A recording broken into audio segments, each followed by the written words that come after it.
Bollywood actor Sushant Singh Rajput की बहन प्रियंका सिंह जिन पर आ चुकी है बड़ी मुसीबत। जी हां, जैसा कि आप जानते ही है कि जिस तरीके से सुशांत सिंह राजपूत के परिवार ने लगाया था आरोप सुशांत सिंह राजपूत की गर्लफ्रेंड रिया चक्रवर्ती पर और इस बात को साबित करने की कोशिश की थी कि सुशांत को उकसाया गया, हादसा करने के लिए सुशांत को ब्लैकमेल किया जाता था, डराया जाता था, धमकी दी जाती थी, सुशांत को परिवार से अलग किया गया जिसकी वजह से फ्रिया थी। उसके बाद सुशांत सिंह राजपूत मामले पर ड्रग एंगल सामने आया, रिया चक्रवर्ती का नाम सामने आया, उसके भाई का नाम सामने आया और दोनों को जेल हुई। भाई और बहन दोनों ही अब जमानत पर बाहर हैं।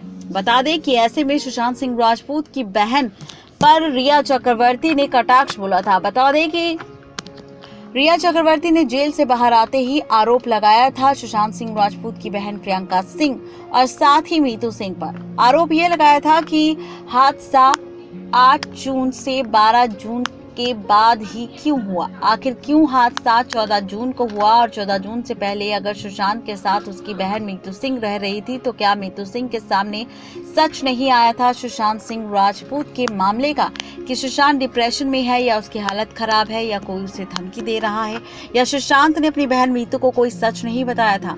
इसके बाद रिया ने आरोप लगाया था सुशांत सिंह राजपूत की बहन प्रियंका सिंह पर कि प्रियंका सिंह ने किस तरह इलीगल तरीके से सुशांत का बिना टेस्ट करवाए सुशांत सिंह राजपूत को डिप्रेशन की दवाइयां दिलवाई थी। हालांकि सुशांत के जाने के बाद सुशांत के परिवार ने इस बात को पूरी तरह से नकार दिया था कि वो सुशांत डिप्रेशन में था। वो ये बात नहीं जानते थे क्योंकि रिया ने सुशांत के परिवार से ये बात कही थी कि सुशांत को मलेरिया हो गया है।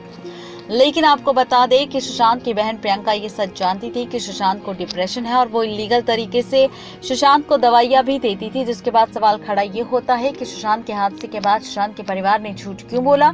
दूसरा सवाल ये है कि अब सीबीआई करने वाली है सुशांत की बहन प्रियंका सिंह से बहुत जल्दी ही सवाल और सवालों के घेरे में घिरी हुई प्रियंका सिंह अब उगलेगी सच और बताएगी पूरा राज कि आखिर किस तरह प्रियंका सिंह ने सुशांत की मदद की, कैसे उसे कॉल आया, कब से वो सुशांत के डिप्रेशन की बीमारी के बारे में जानती थी, सुशांत उससे और क्या क्या बातें करता था। ये सारे सच अब खुलकर सीबीआई के सामने आएंगे। नेक्स्ट टाइम लाइव से रजनी की रिपोर्ट।